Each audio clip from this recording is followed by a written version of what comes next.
บ่ไปไทยเบิดพี่แต่เจ้าแล้วเพ่นผ่านแถวบ้านนี่เนาะ แต่บ้านเราอาจจะไป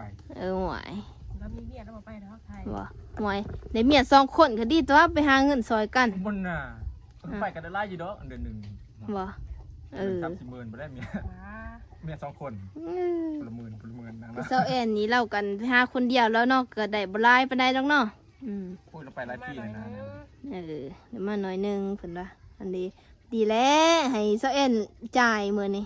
โอ้ยกิน แล้วเลี้ยงแล้วเนาะเราสิไปแล้วเนาะเลี้ยงทรงเพิ่นเพิ่นกันมาพักพรเพิ่นว่า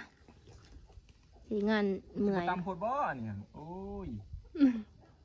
โอ้ยกินบนเป็นนะ ทุกคนเลย เจ้าก็เฮ็ดอันตีเจ้าเฮ็ดเป็นกันนะ บนน่ะเอามาให้หมูมากินปลาใช่หมูมากินปลา มาซอยเสือเลย ทุกคนเลยตาเพิ่นปิ่งป่า